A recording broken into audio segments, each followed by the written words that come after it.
Hello students, कैसे हो आप सभी। स्वागत है आप सभी का अपने यूट्यूब चैनल मैथ लर्निंग में। आज के इस वीडियो में हम लोग पढ़ेंगे पॉलिनोमियल। क्या पढ़ेंगे? पॉलिनोमियल।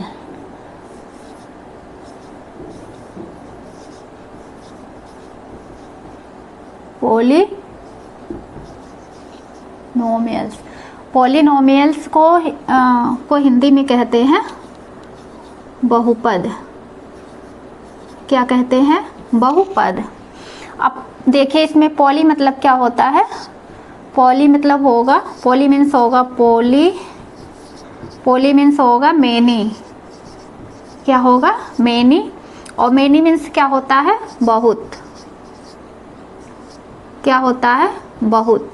बहुत या बहुत सारा भी कह सकते हैं इसे। बहुत या बहुत सारा भी कह सकते हैं। बहुत या बहुत सारा भी कह सकते हैं। और नोमियल्स मीन्स क्या होता है? नोमियल्स मीन्स होगा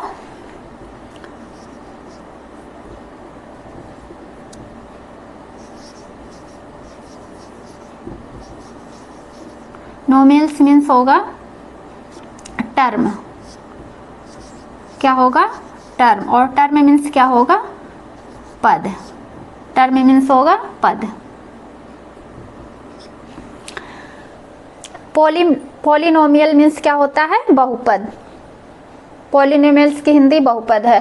और पॉलिनोमियल्स को दो भागों में डिवाइड किया गया है। पॉली मीन्स क्या होगा? मेनी। मेनी मीन्स क्या होता है? बहुत। बहुत या बहुत सारा। नोमियल मीन्स क्या होता है? टर्म। टर्म मीन्स क्या होगा? पद। अब इसमें देखिए, बहुत सारा, जिसमें बहुत सारा पद हो, जिसमें बहुत सारे पद होते हैं, उसे हम लोग क्या बोलते हैं? पॉलिनोमियल, बहुपद। जैसे यहाँ है क्या? 3x plus 2x plus 4x। इसमें कितने पद हैं? तो देखिए, 1 2 3। इसमें कितने पद हैं? इसमें कितने पद हैं? इसमें 3 पद हैं। कितने टर्म हैं? 3 टर्म। यहाँ लिख लीजिए, जैसे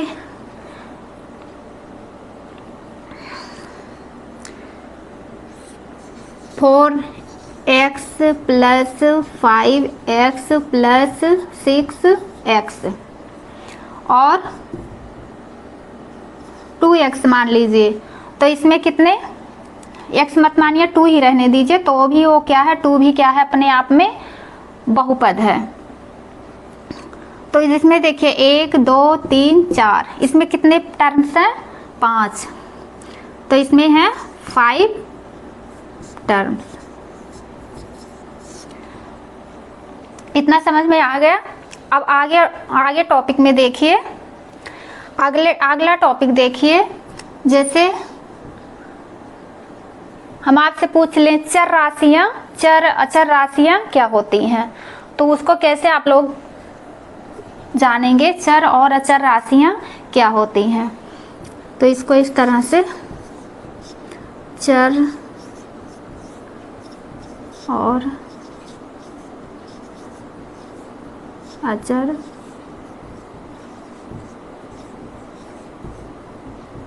राशियां। चर को क्या कहते हैं? वेरिएबल्स। और अचर को क्या कहते हैं? कांस्टेंट। चर को क्या कहते हैं? कांस्टेंट। और चर को क्या कहते हैं? चर को कहते हैं वेरिएबल और अचर को क्या कहते हैं? कांस्टेंट। अब इसको देखिए, चर को किस तरह से व्यक्त करते हैं, किससे प्रदर्शित करते हैं। जैसे ये क्या है? x, y और z। और कांस्टेंट क्या है? अचर राशियां क्या हैं? 2 3 4 6 8 10। मतलब ये क्या है? कांस्टेंट है। इसको अल्फ़ाबेट्स कहते हैं। इसको अल्फ़ाबेट्स कहेंगे, वेरिएबल्स। इसे अल्फ़ाबेट्स से क्या करते हैं? प्रदर्शित करते हैं। इसको किससे प्रदर्शित करते हैं? नंबर्स से। इसको नंबर से प्रदर्शित करते हैं। अब जैसे देख लीजिए यहाँ क्या है, x प्लस y बराबर कितना हुआ 30, और यहाँ 10 प्लस 20 इक्वल टू कितना हुआ 30। देखिए इसका मान x और y का मान, x और y का मान क्या होता है, हमेशा बदलता रहता है। वेरिएबल्स का मान क्या होगा, हमेशा बदलता रहता है, और कांस्टेंट का मान हमेशा बदलता नहीं है। जैसे ये हमें अच्छे से पता है 10 और 10 और 20 कितना होगा 30 होगा, और x का मान और y का मान जितना हम रखेंगे उसी हिसाब से आ जाता है। x का मान कुछ अलग आएगा, x का और y का मान हमेशा क्या होता है, बदलता रहता है, अपने आप में वो स्थिर नहीं रहता है। और ये कांस्टेंट क्या है, ये इसका मान अपने आप में हमेशा वही रहता है, ये बदलता नहीं है, इसमें कोई चेंजिंग नहीं होती है। और इसमें x और प्लस y में क्या होता है, वेरिएबल्स में अचर में क्या होता है, अपना मान हमेशा क्या होता है, चेंजिंग होता रहता है, इसका मान हमेशा चेंजिंग होता रहता है। देखिए x और प्लस y, इसका क्या होता है, इसका मान क्या होता है,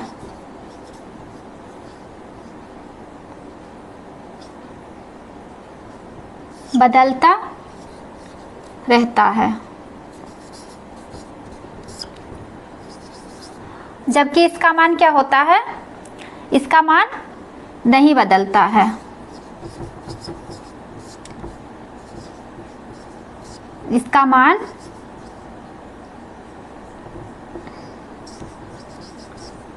नहीं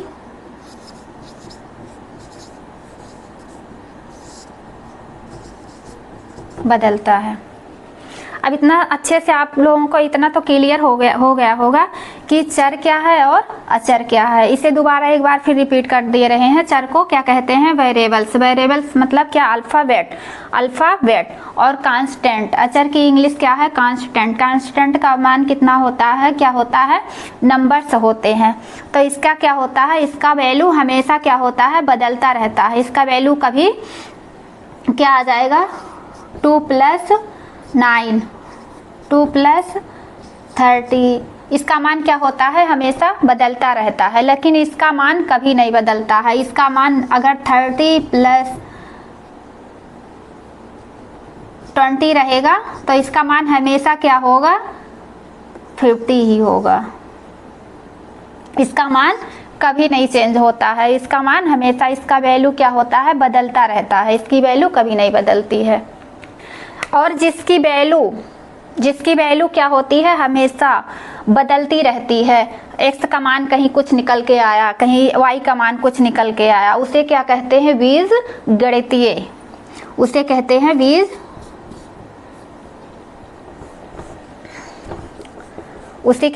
बीजगणित। और जिसका मान अपने आप में वही वैल्यू कभी न बदले, वही रहे, उसे क्या कहते हैं, अंकगणित।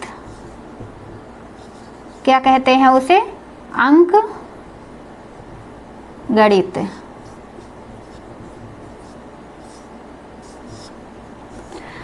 अब आप लोग बहुपद समझ गए और चर और अचर समझ गए।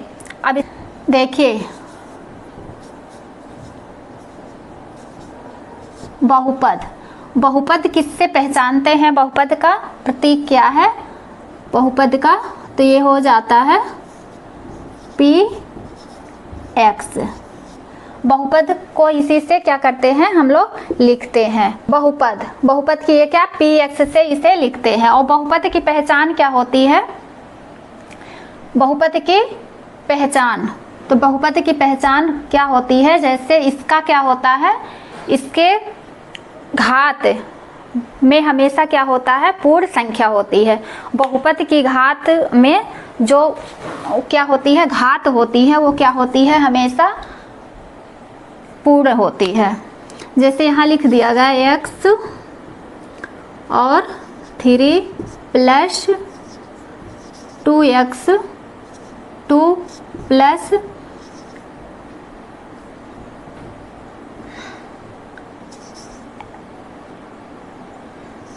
4x।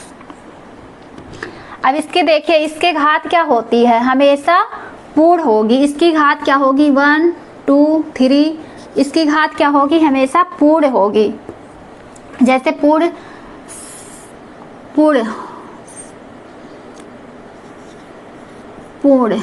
संख्या क्या होती है, पूर्ण संख्या को हम लोग क्या कहते हैं, होल नंबर। क्या कहते हैं, होल नंबर। अब होल नंबर को कहाँ से शुरू करते हैं, होल नंबर कहाँ से होती है, 0 से। 0 क्या है, होल नंबर है।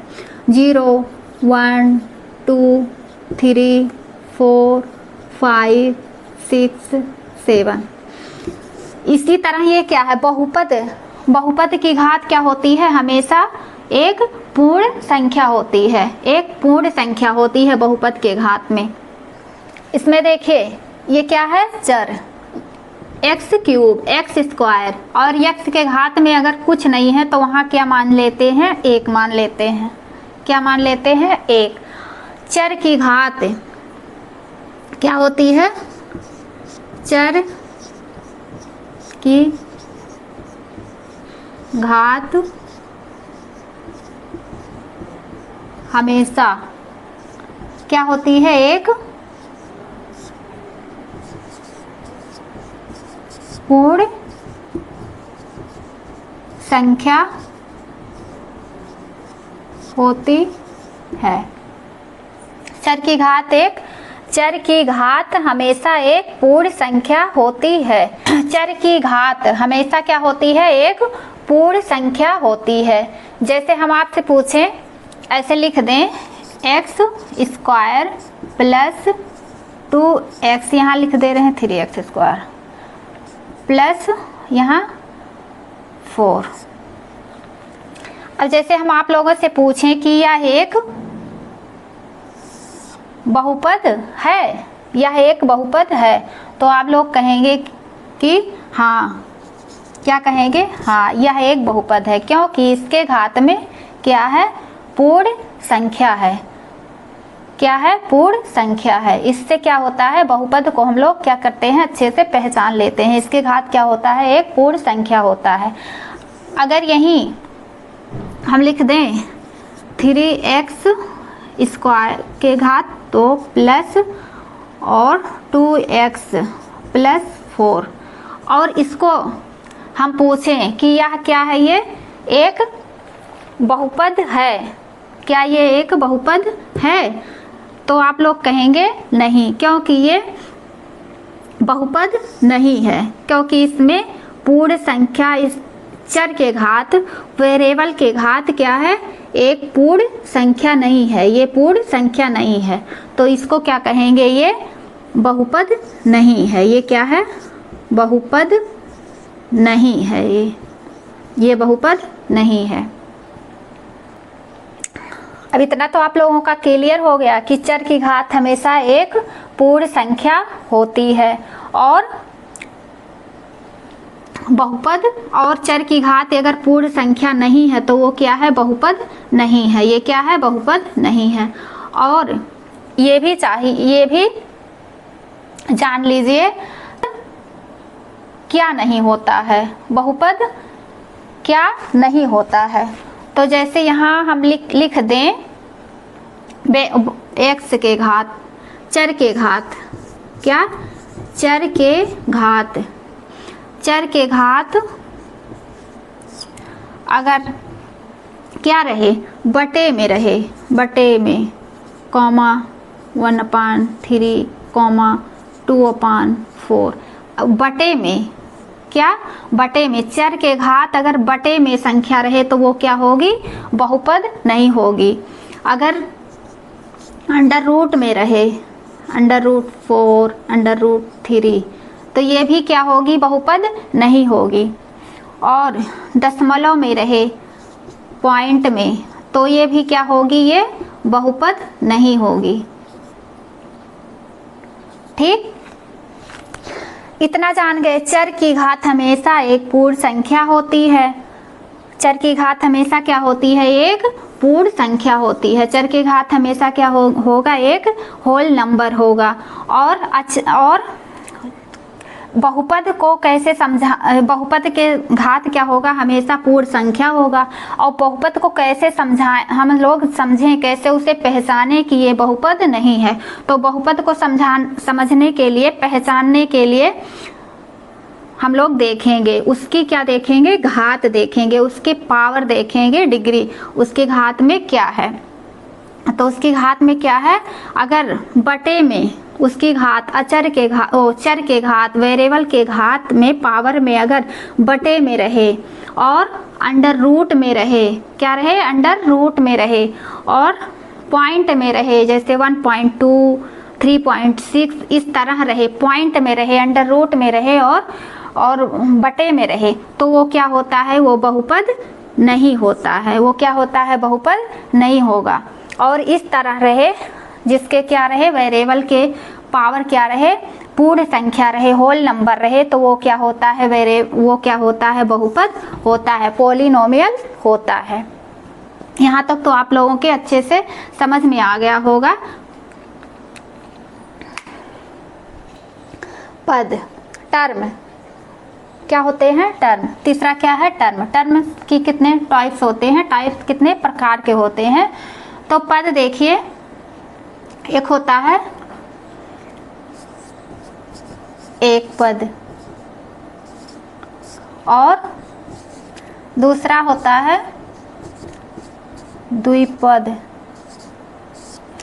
तीसरा होता है त्रिपद। क्या होता है? त्रिपद। एक पद को कहते हैं मोनोमियल, और दूसरा कहते हैं बाइनोमियल्स,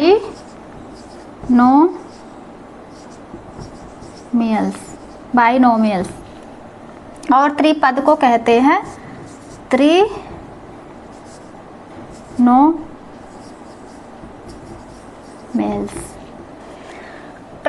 टर्म कितने हो? टर्म मीन्स क्या होता है? पद।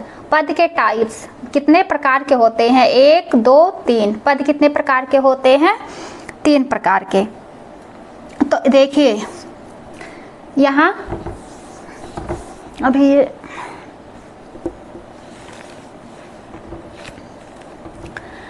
ये कितने प्रकार के होते हैं? एक पद। एक पद में देखिए, जैसे क्या हुआ?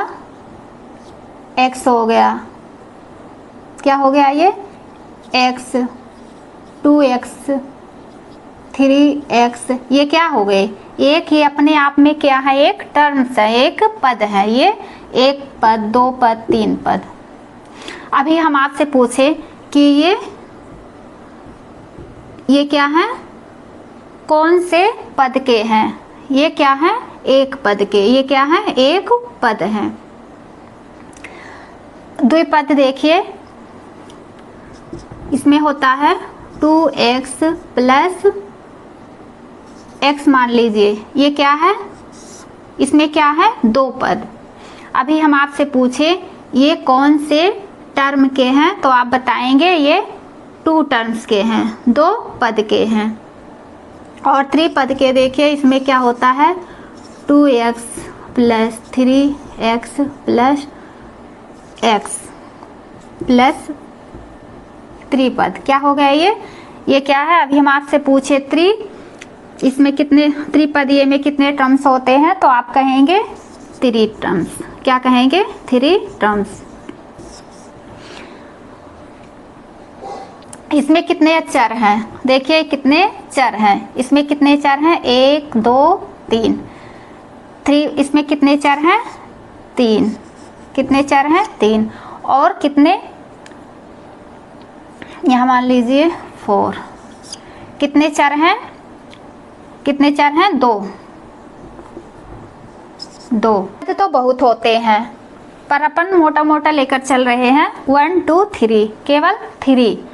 और पद बहुत सारे हैं, अनंत है, बहुत अनंत भी है, बहुत सारे पद हैं। देख लीजिए व्यंजक बहुपद, पहले क्या लिखेंगे,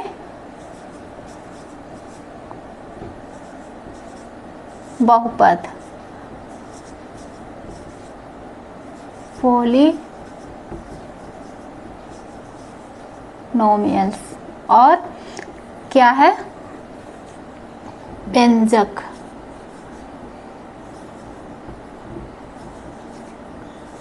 व्यंजक को क्या कहते हैं, एक्सप्रेशन, एक्सप्रेशन। और क्या है, समीकरण।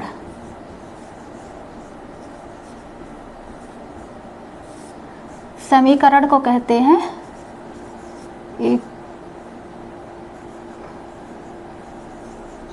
Equation, equation.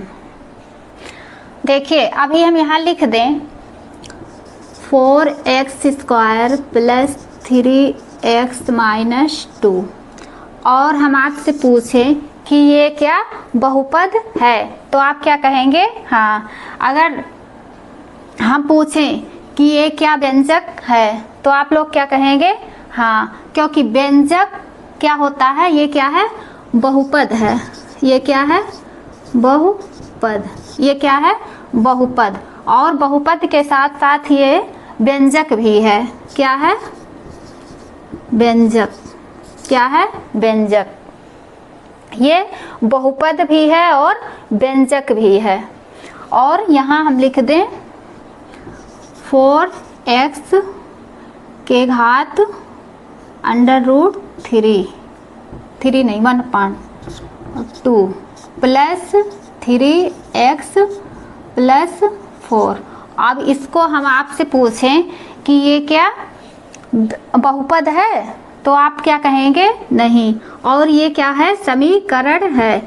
व्यंजक क्या है, ये व्यंजक है, बहुपद नहीं है। लेकिन एक बहुपद क्या होता है, व्यंजक हो सकता है, लेकिन व्यंजक क्या है, बहुपद नहीं हो सकता है।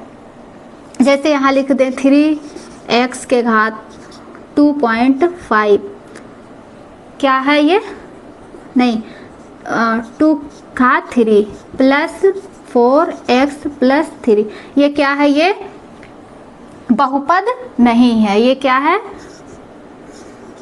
बहुपद नहीं है, ये बहुपद नहीं है। और ये क्या है, ये व्यंजक है। ये क्या है, ये व्यंजक है।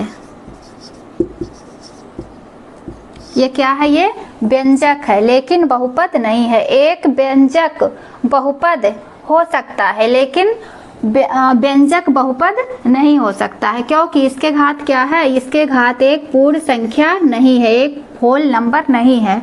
इसके घात क्या है, एक होल नंबर नहीं है, इसके पावर होल नंबर नहीं है। तो इसको क्या करेंगे, ये बहुपद नहीं हो सकता है। एक व्यंजक क्या है, बहुपद नहीं है।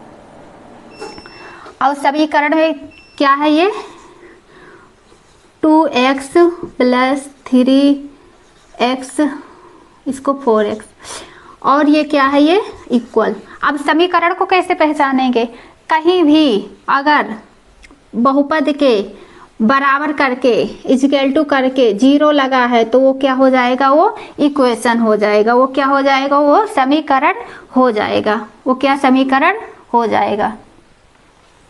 एक समीकरण ना तो क्या होता है, व्यंजक होता है, और ना ही क्या होता है, बहुपद होता है, क्योंकि समीकरण का ही अलग ही एक पहचान है। क्या है, उसके बराबर में क्या होता है, 0 लगा होता है।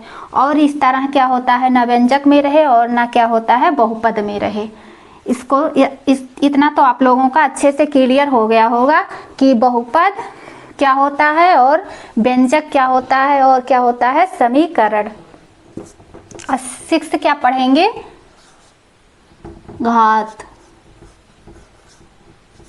क्या, घात। घात, घात को क्या कहते हैं, कोटि। कोटि।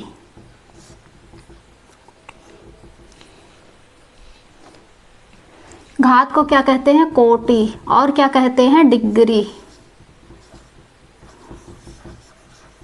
डिग्री क्या कहते हैं? घात को कोटि और डिग्री। हाईएस्ट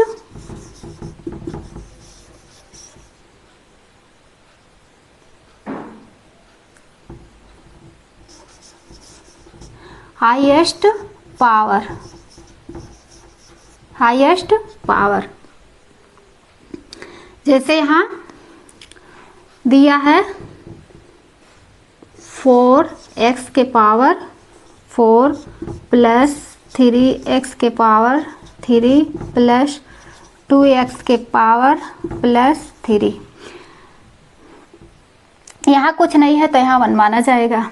अब इसका हम आपसे पूछ लें कि इसका हाईएस्ट पावर, हाईएस्ट डिग्री, घात, इसका सबसे बड़ा घात क्या है? तो इसमें सबसे बड़ा घात, इसको क्या करेंगे? जोड़ेंगे नहीं, इसका सबसे बड़ा घात देखेंगे, सबसे हाईएस्ट पावर देखेंगे। तो सबसे हाईएस्ट पावर क्या है? 4 है।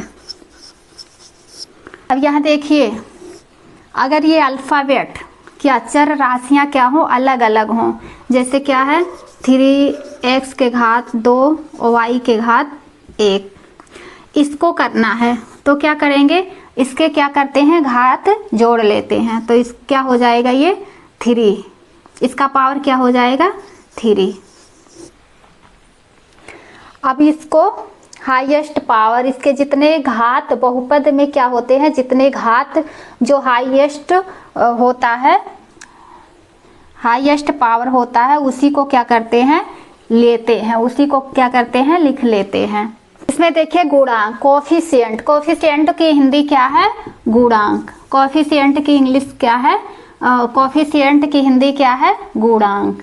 अब जैसे हम यहाँ लिख दें 4x plus 3x plus 2x। अब इसमें हम आपसे पूछ लें कि इसमें x का गुणांक क्या है? इसमें क्या है? x का गुणांक क्या है? तो इसमें x का गुणांक क्या होगा? जो सबसे पहले लिखा है, x के साथ क्या है? गुणा किया गया हो। जो चर राशि के साथ अचर राशियों का क्या होता है? गुणा किया जाता है। इसके बीच में कोई साइन नहीं है तो इसमें क्या है? गुणा। तो इसको क्या कहते हैं? गुणांक। मतलब अंकों का जो गुणा किया जाता है उसी को क्या कहते हैं? गुणांक। अब इस बहुपद में x का गुणांक कितना होगा? 4। यही आंसर है। अभी यही हो 3x स्क्वायर प्लस 2x। अब इस पद में क्या है? इस टर्म में x का गुणांक क्या हो जाएगा? 3। इस पद में x का गुणांक क्या हो जाएगा? 3 हो जाएगा। देख लीजिए गुणांक के पहले क्या, गुणांक तो हो गया, इसके पहले मतलब और एक चीज और देख लीजिए, स्टैंडर्ड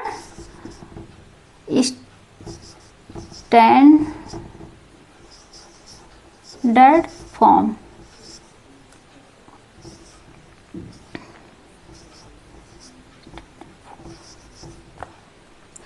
स्टैंडर्ड फॉर्म में ये क्या है? ये स्टैंडर्ड फॉर्म है। स्टैंडर्ड फॉर्म में होता है एक रैखिक,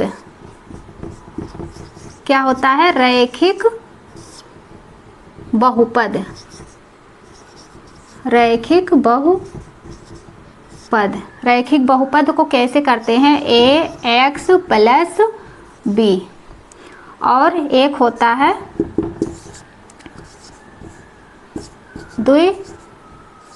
द्विपदीय बहुपद।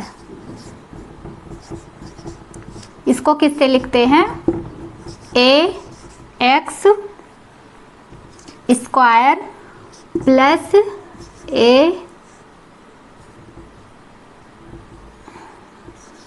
bx plus c।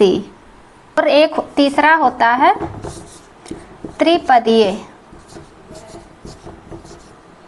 त्रिपदीय बहुपद। इसमें होता है x square plus a x cube plus b x square plus c x और प्लस होगा ये डी होगा प्लस डी। अब इसमें देखिए रैखिक बहुपद में, रैखिक पद में क्या होंगे, इधर लिख लीजिए, रैखिक उसमें क्या होंगे, अधिकांश, अधिकांश पद, और क्या होंगे, घात, क्या होगा, घात। इसमें देखिए पद कितने होंगे और घात कितना होगा। रैखिक समीकरण में पद कितने हैं, 2, और घात कितनी है, 1। इसके घात कितनी मानी जाएगी, 1। और द्विपदीय बहुपद में कितने पद हैं, 3। कितने पद हैं, 3, और घात इसकी कितनी है, 2। और त्रिपदीय बहुपद में देखिए कितने पद हैं, 1 2 3 4। कितने पद हैं, 4, और घात इसकी कितनी है, 3। इस तरह इसको क्या करते हैं, अच्छे से समझते हैं। इसमें क्या होता है, जितने पद होते हैं, क्या होते हैं, जितने पद होते हैं उतनी घात होती है, जितने पद होते हैं उतनी घात होती है। 8वां क्या है, शून्यक।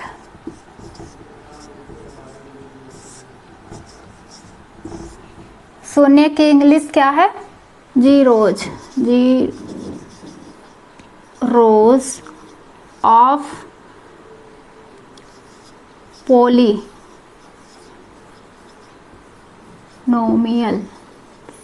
पोलिनोमियल्स। अब देखिए शून्य, अब देखिए शून्य क्या होता है।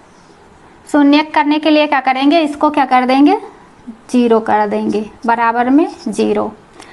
अब इसको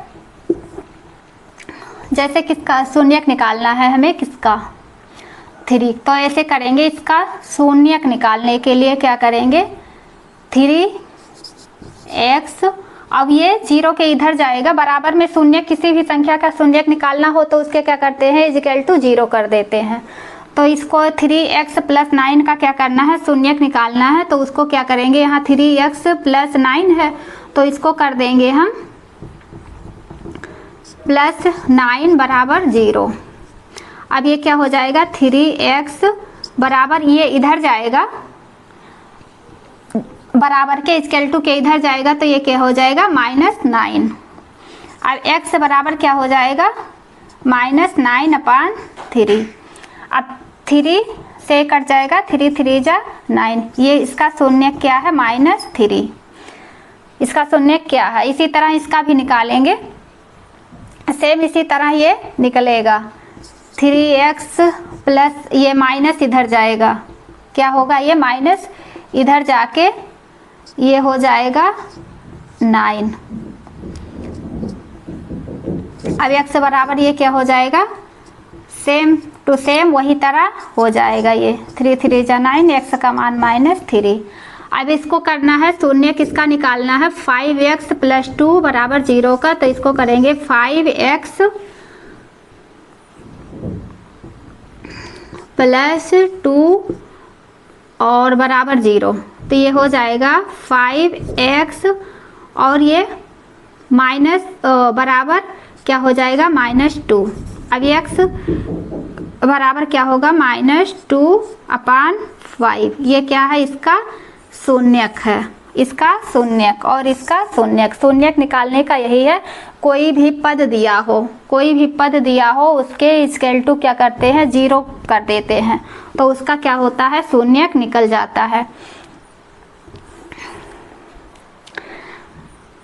अगर मेरी वीडियो आप लोगों को अच्छी लगे तो लाइक कर देना, कमेंट कर देना और प्लीज़ सब्सक्राइब भी कर दीजिएगा।